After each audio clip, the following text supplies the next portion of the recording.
Last time on Sealed Only Sunday.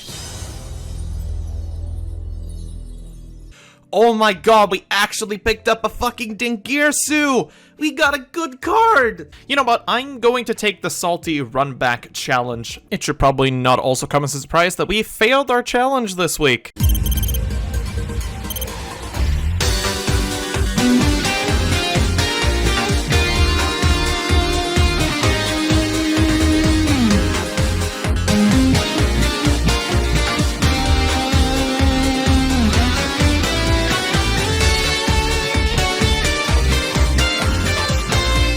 Right. Well, last week went about as well as I actually expected this to go. I guess week one was just a fluke after all. Regardless, welcome back to Sealed Only Sunday, where in the last episode we headed back into the virtual world of this place.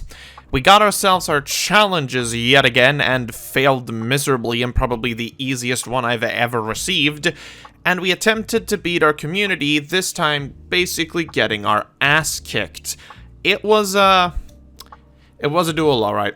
Regardless of that, this week we are hoping for anything that can bolster our deck to be either more consistent or swap the game plan around entirely. While the Machina machines do one thing very well, you know, summoning Citadel and blowing it up, it's just not good enough to handle most other decks we'll face going forward. It's a bit of an awkward situation because on one side you could make the machine deck into something great if we get access to any of the machine sets like Infinity Chasers, I believe, has the Infinitrax. That's what they're called. It literally took me 15 seconds to find that out, you won't know. But we also have more strategies that we could possibly get in the situation where we find something like, I don't know, any other deck building pack possibly. We are simply going to have to go to the shop and find out, but of course, my paycheck has rolled in. 2,500 DP will be added to our total, so we got quite the spending fund this week. I am hoping there's something useful in the shop. Pray for me as I push the button. Whee!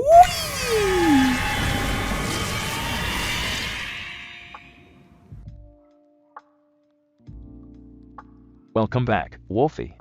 The stock has once again been refreshed. I'm quite proud of this one, myself.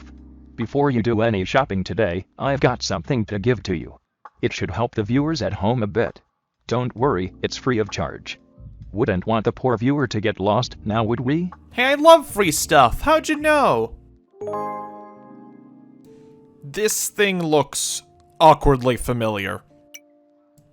Yep, that's the game we're playing now, is it? You know what? I don't mind. This is actually probably useful for you guys at home, considering I talk a lot and staring at the same screen might get dull. I'll add it to the collection of items.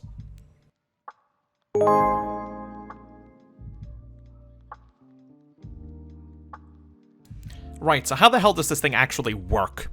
You know what, why am I asking a robot? Let's just fire the thing up.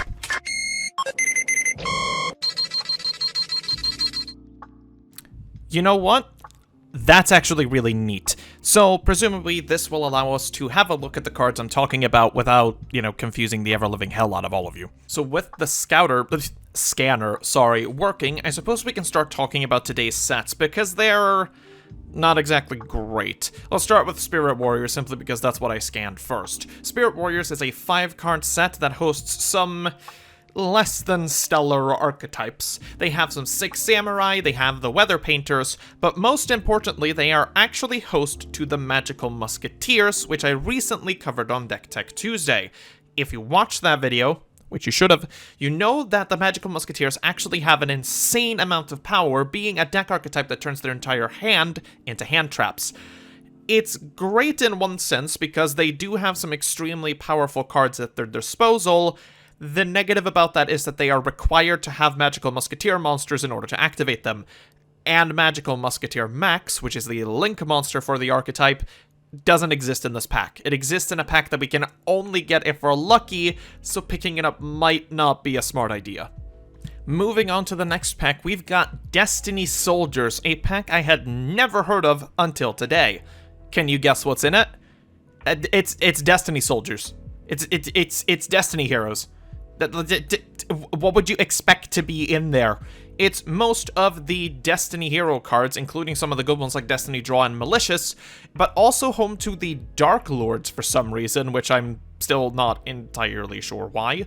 Other than that, it has a couple of Abyss Actor cards that I don't think we can make use of in any way whatsoever, and for general support, it does have a few good cards, actually. We're talking things like Trade-In, Dark Hole, which, you know, obviously we can't play, but it also has a Lure of Darkness, which is a very, very good card. It also has Destiny Draw, if we ever want to go into that, but I don't think I'll be picking this one up, I'll be honest with you. Next pack on the block is Maximum Crisis, an incredibly weird set when we have a look at it from above, because it includes things like Pacifist, the Phantasm City, which you saw back in episode 1, which is the weird token generator. It includes the Performa Pals, as well as Ariel, which is the non-Shadal version of Ariel. It's odd. More so, it includes Supreme King Gate 0 and Gate Infinity as super rares if we ever want to go into playing Pendulum Best deck. It also includes Fairy Tail Luna. I can't speak. It also includes Fairy Tail Luna, as well as the Phantom Knights of Cursed Javelin, the Laralisk one, Mr. Band of All Calamities, Princess Sprite, and then for some weird reason, the Dracos. I don't really know what to say here, but the Draco Warriors are actually somewhat playable for us because we can very easily special summon things, and they can very easily tribute summon themselves. Unfortunately, we have no lockdown cards to go alongside them, meaning they're not exactly the greatest pickup we could get. In addition to that, we have things like Zodiac Shakanine, but the two most important cards in this set are in the secret rare slots. It is Ash Blossom and Joyous Spring, and Tornado Dragon. Both of these could be game-changing, more so than anything Ash Blossom, of course, but if we also pick up a Draconic Diagram somehow, we could actually play Draco Warriors, which would be hilarious. They're all super high rarity, though, so I have a very, very strong suspicion we won't pull them. Then, for our last regular pack this week, we somehow have a repeat of Dark Neostorm.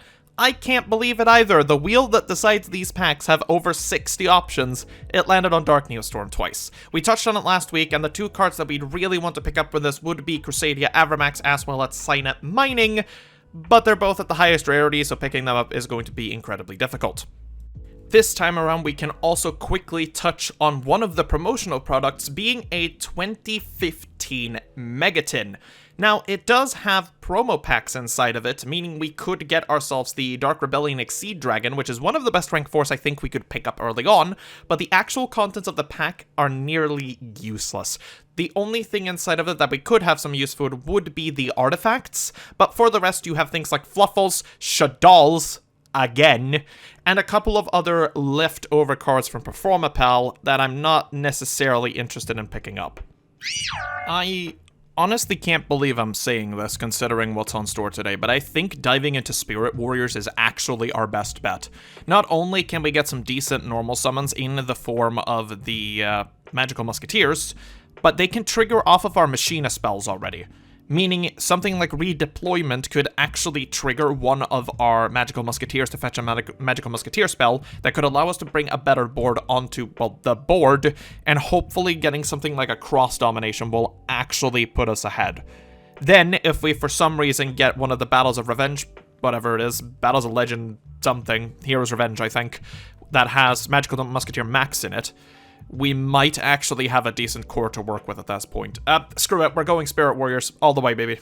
We're spending 3,000 DP on 12 packs of Spirit Warriors, and we are hoping for the best. Best case scenario, we get a decent enough core that we can include them.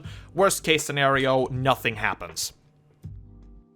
Alright, let's just dig into our 12 packs of Spirit Warriors. They only have 5 cards each, but it should at least be something. We're starting off with a 6 Samurai Shinyai, a Beckoning Light, a Weather Cloudy Canvas, the Weather Sunny Canvas, and Magical Musket Cross Dom. That's probably the best Magical Musket spell we could get. I'm very happy about that. Pack number 2, we're looking at Magatama, Kizan, Desperado, Canvas, and Dancing Needle. We're getting all of the musket spell traps here. That's great. Going for the next one, we got Shinobi, Sunny Canvas, Iron Statue, Mushiso, and the Weather Painter Cloud. That's not even a good pack. Next one, we got Shinai and Honest, Genba, Smoke Signal, and Painter Thunder. Honest is actually kind of interesting because it is a hand trap that nobody will see coming, but we don't have any light monsters, so, shit. Then we got Cloudy Canvas, 6am United, Scarecrow, Sheehan, and Thundery Canvas, none of which are very useful. Ugh. We got Gateway of the Six, Sunny Canvas, Gemba, Fiendish Deal, and another Dancing Needle. We have yet to see a single magical musket monster. Right, Cloudy Canvas, Rainy Canvas, Six Samurai, Fiendish Deal, and Aurora. We have still yet to see a single magical musket monster.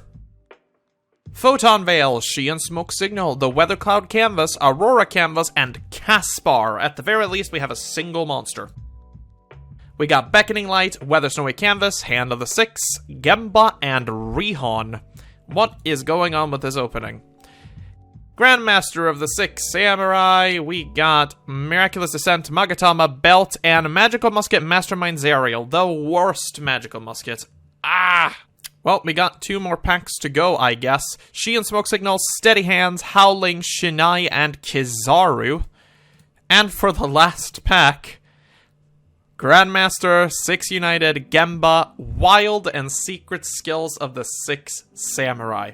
I can't believe the fact that we got a better Six Samurai core than we did Magical Musketeers.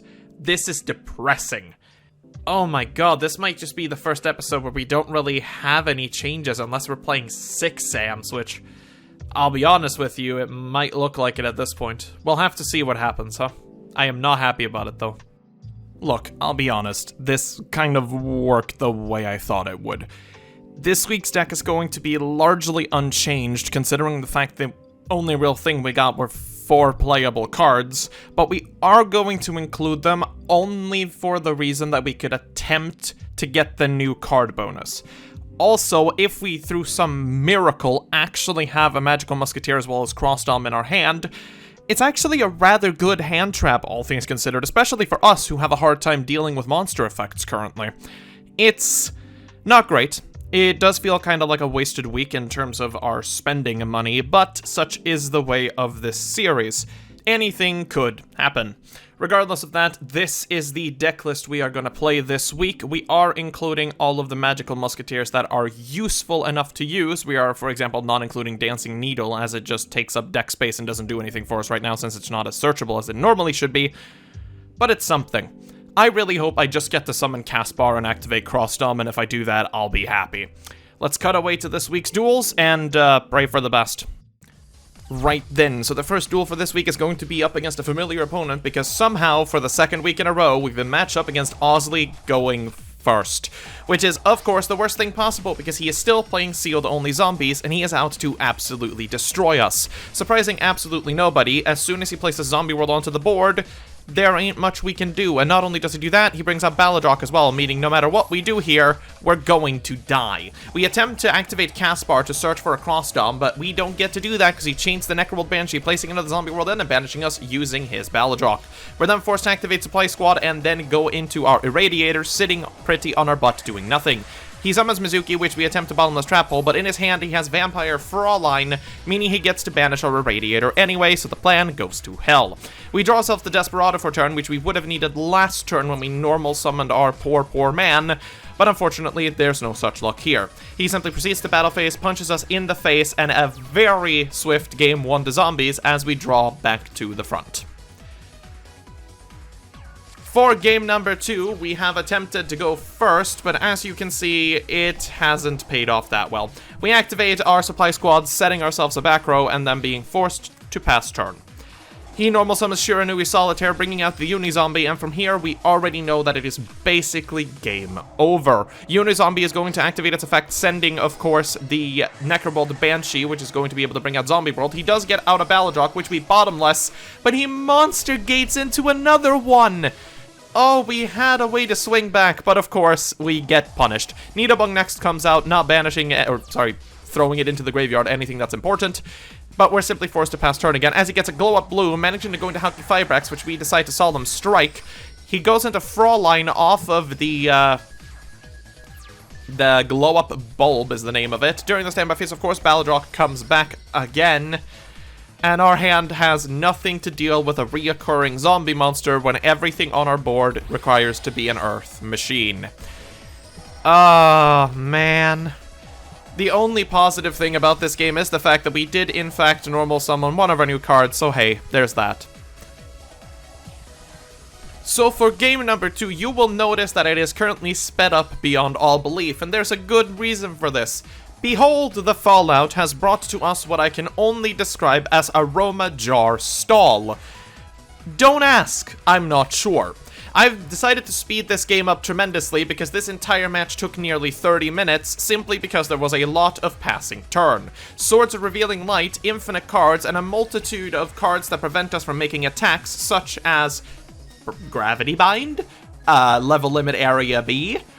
It was an absolute mess, to say the least. Anything we attempted to do simply got met with the fattest of nope buttons in any way, shape possible. I will admit, though, this deck was fucking hilarious to play against. We were laughing the entire way through because I had nothing that could out the board.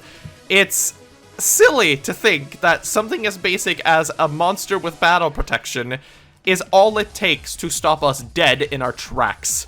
As you can see, Aroma Jar has been gaining him a multitude of life points here, and towards the end of the duel, we did have a chance to finally break through, but unfortunately, we simply ran out of deck to do anything with, so we were basically forced to scoop. The only way we have out of the protected bunguses is Citadel, but since he's not destroying any of our monsters, we actually have a rather hard time bringing out Citadel. It was a really awkward matchup, because it was basically like playing a duel puzzle. It was really weird. He also has a bunch of monsters like battle faders and stuff that simply stop us from really doing anything. But, you know, there's not much insightful commentary I can give to this one. It's just a really weird stall duel, and in the end, we ran out of deck. Game number 2 has been cut, but let it be known that we won that by summoning 2 Citadels and punching face. We're cutting instead to game number 3, once again sped up because this took forever. We just got hand looped for 10, by the way, but it doesn't end up mattering because we have the one card in our hand that we need, attacking into another Aroma Jar. Oh lord, at the very least we're now in top deck mode, which means we are essentially even at this point, because top decking against a stall deck is a fairly good position to be in. Aroma Jar, of course, is still an issue since we don't have anything to out it, but drawing into Machina cards is good. We're keeping our Pot of Avarice in hand, though, simply because we could potentially draw 2 out of it. We go for the Caspar, activating the Caspar effect thanks to the Machina redeployment, but it gets Droll Unlock birded. Yikes. Nido Worm gets flipped, so we have to mill 5 more cards, and you can probably see what the game plan here is. We activate Overdrive to draw a card, which gives us the Gear Frame, which is actually kind of good here. We draw ourselves into an Air Raider, which we're going to use to overlay into Dingirsu, using Dingirsu to get rid of that fucking Aroma Jar, as we're met with Scrap Iron Scarecrow. Oh my god! Right, we simply go into our next turn drawing a Bottomless, knowing of course that one attack is going to be negated, but at this point he needs to pull something stall-wise or it's going to be the end of the game. We draw Desperado, attacking in, and flips Gravity Bind, which we can destroy with Desperado of all things, getting us the cross-domination from deck, letting him have one more turn, and he doesn't draw anything that's of any use, because we have cross-dom in our hand, being able to stop his protected Bungus and going in for game. Thank the Lord. If I could help it, I'd never like to see a stall deck again! Which is why we're playing against Bosuke, who this week is deciding to play Mech Knight Invoked, which, of course, we have no idea going first. We set our entire hand onto the board, getting an Air Raider out, we see Terraforming, and Meltdown. Yikes. Mech Knight Blue Sky comes out as we activate Air Raider to go into a fortress, which just enables another column, because I wasn't thinking straight. Supply Squad gets activated, of course, because the machine was destroyed, but it doesn't matter in the end, because here comes the best normal summon, the Trader himself. Invocation is drawn, and at this point we are quickly realizing that it might just be good game because Blackluster Soldier and Thousand Ice Restrict hit the board. Jesus. Purgatrio comes out, of course, activating the effect of the invocation, getting Alistair back to hand, and that's enough to kill us. For game number 2, now that we know that we are up against Mech Knight Invoked, we are going to be thinking not straight at all. We're just going to go for it. We activate our Mech and a Gear Frame, which gets impermed, activating the Irradiator, special summoning to the field, attempting to equip Gear Frame, and then we're negated. We set a card face down, and then we hope for the best as we go into what could be a very quick game. Mind Control gets come out, taking our Radiator, activating Pot of Desires, which draws him into a blue sky, getting the purple Nightfall from deck, Summoning the Purple Nightfall, going into Alistair, the Invoker of Madness, of all things, to go into Mechaba. We flip open a Scrap Iron Scarecrow, which is hilarious, as our Machina Citadel gets negated. Bogus. How the hell do we out this? Indigo Eclipse comes out, moves a zone, and nothing happens. Okay, Indigo Eclipse yet again moves a zone out of hilariousness. We go for the supply squad here, normal summoning Scrap Recycler, which does go up getting Machina, the whatever, gear frame. We do draw a card, and it ends up being a Machina redeployment, which in this certain scenario does us nothing. Gee, I wonder what's gonna happen. Oh, nice! Feather Duster. Pot of Desires comes out, and then he goes for the BM move of normal summoning Phantasme. And that's going to bite him in the behind. We activate Reclamation that he doesn't have a negate for, so we go into Fortress and Citadel. Special summoning Fortress, which is strong enough to beat over Phantasme, and now we have a Citadel engraved. So what is our man gonna do? Go straight into the battle phase and crash. I don't know what he was thinking here if he was BMing me at this point, but immediately when he did this, he realized, wait a minute, I can't come back from that. And I'm like, oh. We normal summon the gear frame off the top, drawing us into Mega Form, which we're going to use to special summon our Fortress, activating gear frame's effect to protect our Citadel, beating into an Ash Blossom, and dealing 3k points of damage. And holy crap, are we gonna take a game? Oh my god, we took a game.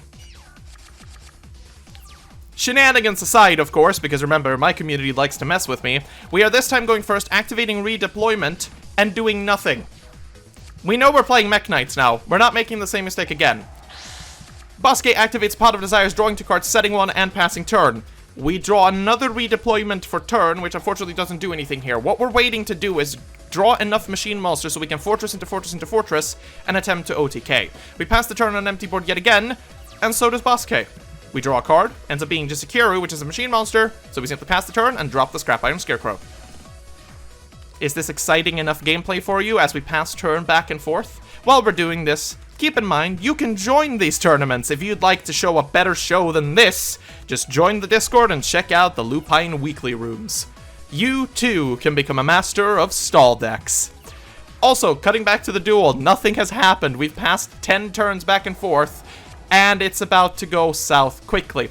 Invocation gets drawn off of Alistair, summoning the Almirage, which gives the Indigo Eclipse, which gets the Blue Sky, which gets the Invoker of Madness, which goes into Purgatrio, activating Invoker of Madness to draw the second invocation, getting the first invocation back. Oh boy. Invocation gets landed again, which goes into Mechaba, and at this point, Alistair in the damage step is enough to take the game. So for the last match of today, we're going up against good old Sukaku, who could be playing literally everything, but he's playing hand-looped Drytron using Evil Gishki, that he for some reason has decided is the best card in the universe, because if you haven't noticed, it's been in all of his decks for the last 2 weeks. The combo of this deck is of course extremely long as it is Drytrons, but Extra Foolish Burial is at least a bit interesting.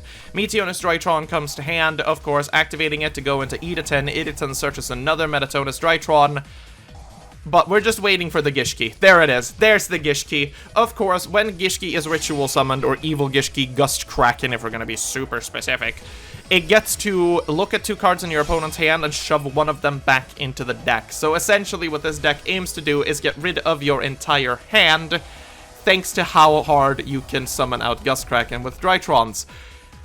Well, let's just say that it's not exactly fun to play against if it goes off, but if it doesn't, So the second Gust Kraken comes out, shoving another card back in, and then overlaying for Insector Exabeetle. Exabeetle gets equipped with Herald, ending on nothing but a cross sheath, as Zui has most likely screwed up the combo.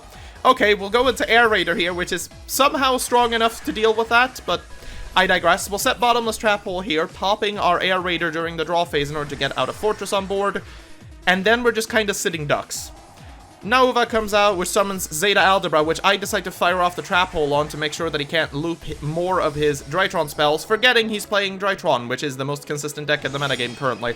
Probably should have thought about that. Mu Beta Fafnir comes out, activating Meteonus Drytron to get out another Gust Kraken, spinning back our last card in hand, and now we're sitting ducks. Delta comes out, draws a card, which turns out to be Cyber Emergency, that draws the Alpha, which is of course going to activate the other Zeta in Graveyard, going into Assembled Nightingale, punching us for 400, for some reason not attacking twice, because forgetting, and we're met with Zeus. Zeus is a card that we can't out unless we draw very specific things. We attempt to set our Overdrive, which gets hit, We draw a card off of Overdrive, which turns out to be Supply Squad, which just doesn't do anything. It literally does us nothing in this occasion. So, oops. Meteonis Drytron comes down again. Gust Kraken gets summoned for like the 6th time. We have no cards in hand, so it doesn't matter. We take the beating, and that's game 1. Game number 2. Our starting hand is decent this time around, not great, but we are able to summon most of our hand, just sort of barfing it onto the board to make sure he can't loop it away. Fortress, setting 3, activating Gear Frame to protect Fortress, and we pass turn. Zooey at this point is going to activate Fafnir, grabbing the Nova here, going for the Delta in hand to get Edith into hand, throwing Gust Kraken. Meteonis gets activated, so I Cyclone this preemptively so he can't loop it, going into Edith to fetch the other one as I activate Solemn Strike to make sure he doesn't get it to hand. Gamma comes out, we activate Machina Overdrive, blowing up our equipped Machina in order to do the best we can. We activate our Citadel to blow up his Gamma as well so he doesn't get any value off of it, but he has a Prep of Rights in hand, and it just gets bad from there. Normal Summon Diviner comes out, Diviner pitching, of course, Herald of the Arc-like, drawing into the second Meteonis, going into Mubeta Fafnir, and, well, you can probably expect what happens here. Gust Kraken comes out again, although it does literally nothing here. A second Prep of Rights draws in the second Gust Kraken, Jesus Christ. But here comes the funniest thing. He can't actually get over our Citadel. Goes into the Black Rose Dragon, blowing up everything, forgetting we have 2 monsters in the grave that special summon themselves on destruction. And this is enough for game. We managed to tag out our Megaform into a Citadel, getting a card off of Overdrive, which turns out to be a machine, so we can special summon our Fortress, and we actually take a game off of Drytron. Yeah, it's a funny Drytron list, but come on, man. Game number 3, Diviner of the Herald comes out first, which does the Herald of the whatever. Gishki Kraken, Cyber Emergency. You've seen Drytron been played so many times, I'm not going to speak over the combo. Even if this summons Gust Kraken as its boss monster, you can probably guess how it's going to be. So, instead of doing insightful and haha funny commentary, how about we talk financial situation? Yu-Gi-Oh! Is an expensive game, and I'm a poor man. So if you'd like to support this show in any way that you can, feel free to drop me a coffee every month by joining the YouTube membership. Or, if you're that kind of guy, join the Patreon route.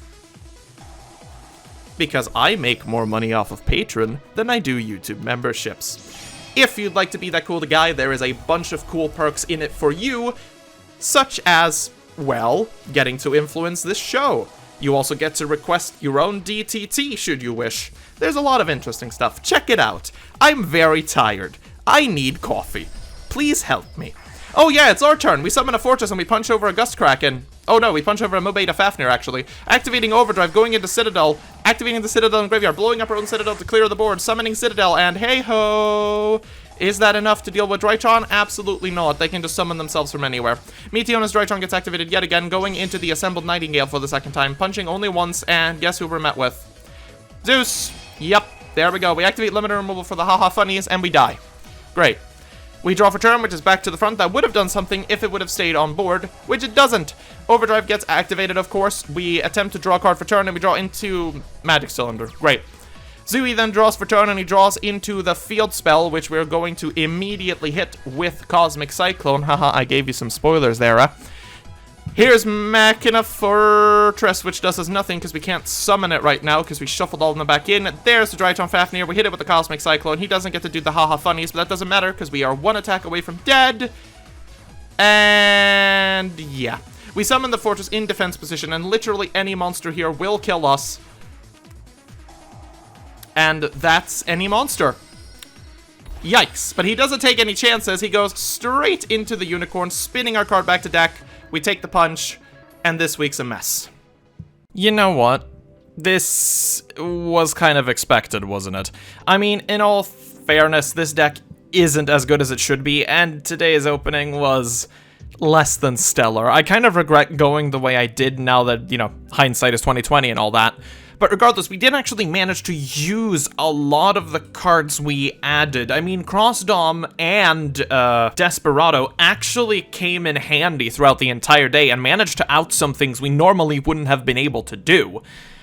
It's just that when our community takes it a little bit more seriously, we don't really stand a chance, do we? We're gonna need to really think over what we do with the deck going forward. Yes, it's technically not in our hands, but next week our community gets to intervene, and they could make it better or worse.